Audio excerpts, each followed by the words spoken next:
श्रीमान संजय सिंह जी। धन्यवाद मान्यवर, आपने इस महत्वपूर्ण बिल पे मुझे अपनी बात कहने का मौका दिया। मान्यवर, मैं अपनी बात की शुरुआत नीट पेपर लीक के कारण जिन 21 बच्चों ने आत्महत्या करके अपनी जान दी, उनको सर झुका के नमन करते हुए, श्रद्धांजलि देते हुए अपनी बात शुरू करना चाहता हूं। मैं उन लोगों को भी श्रद्धांजलि देना चाहता हूं जो पिछले 10 साल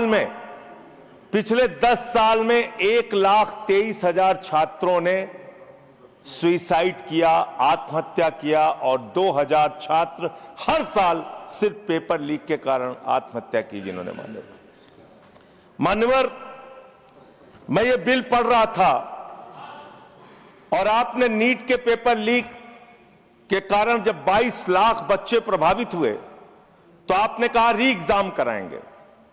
पहली बार जब आपने एग्जाम कराया तो 22,80,000 बच्चे उसमें बैठे थे, लेकिन दोबारा जब आपने री एग्जाम कराया तो उसमें मात्र 20 लाख बच्चों ने हिस्सा लिया।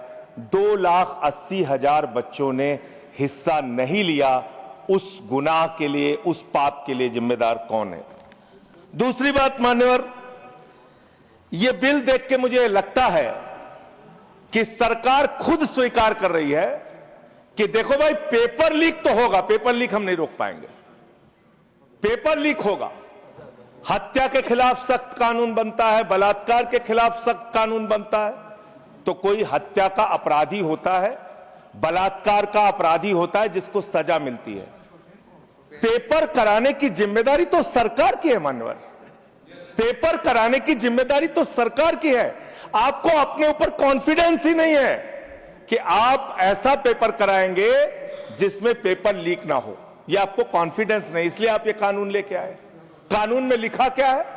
इस कानून में आप लिख रहे हैं 2 महीने में इन्वेस्टिगेशन पूरी हो जाएगी, 3 महीने में ट्रायल खत्म हो जाएगा। 2 महीने में इन्वेस्टिगेशन पूरी हो जाएगी, 3 महीने में ट्रायल खत्म हो जाएगा। कितने कोर्ट हैं आपके पास? पूरे देश में कितने जजेस हैं आपके पास? फास्ट ट्रैक कोर्ट की असलियत मान्यवर पता है आपको? 2.5 lakh cases fast track court के अंदर पेंडिंग पड़े हुए हैं। यह आपकी हकीकत है। फास्ट ट्रैक कोर्ट की हालत यह है, एक लड़की एसिड विक्टिम, शाहीन नाम है उसका, 15 साल तक फास्ट ट्रैक कोर्ट में उसका मुकदमा चला और 15 साल के बाद सारे के सारे आरोपी बरी हो गए। क्या फास्ट ट्रैक कोर्ट की बात आप कर रहे हैं? गुमराह करने की बात आप करते हैं।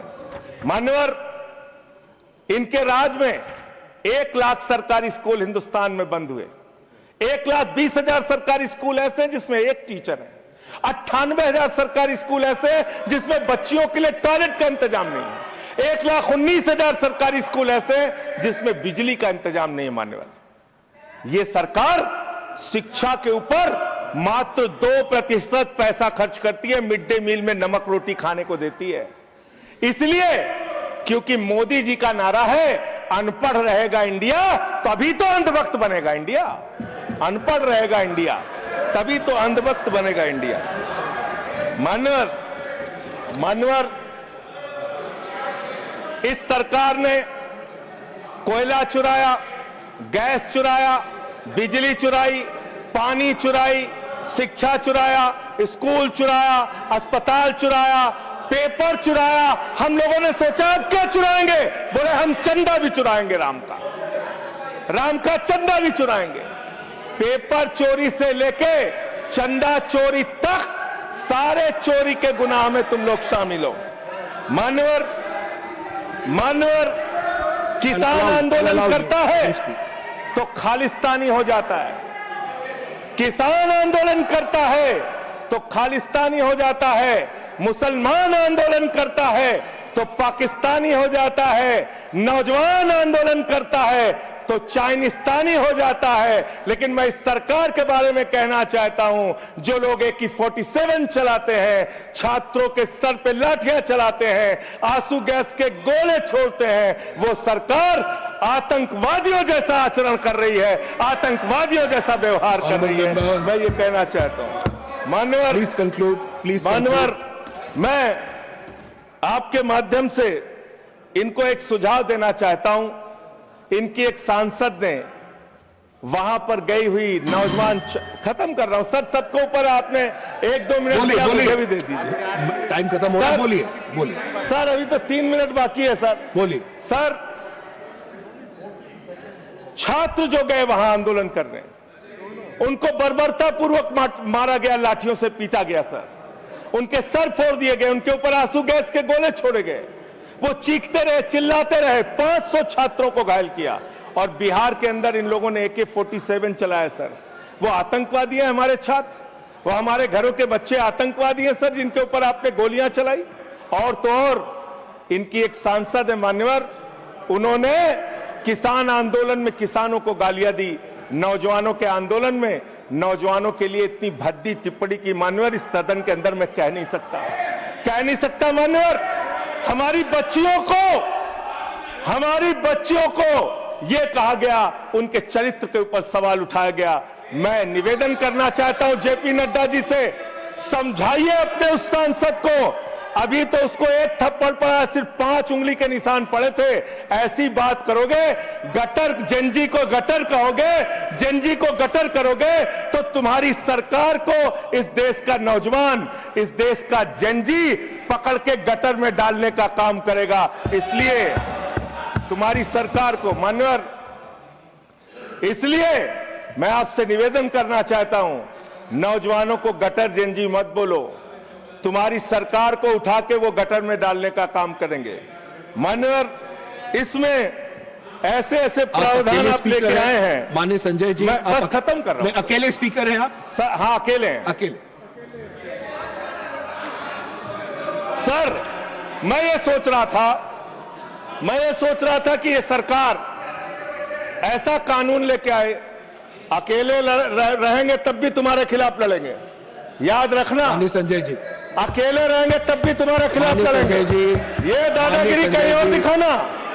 बैठ जाओ, चंदा चोरी करते हो तुम लोग। माननीय तरुण जी,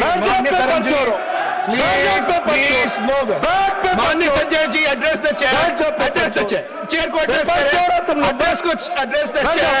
माननीय संजय जी, मैं खत्म कर रहा हूं सर, एड्रेस द चेयर। अरे नहीं, एड्रेस द चेयर। माननीय तरुण जी, पेपर चोर, प्लीज सर, मैं सोच रहा था संजय जी अंतिम में एक बात खत्म। माननीय तरुण जी, पेपर चोर, प्लीज अकेला रहूंगा तो रहूंगा तुमसे, किसी गलत फहमी में मत संजय जी, संजय जी, समय जा रहा है आपका, समय जा रहा है। हाँ, खत्म एड्रेस करिए सर, एड्रेस द चेयर। मान्यवर, मैं सोच रहा था कि आखिर ये सरकार ये पेपर चोरों के खिलाफ कार्रवाई क्यों नहीं करती।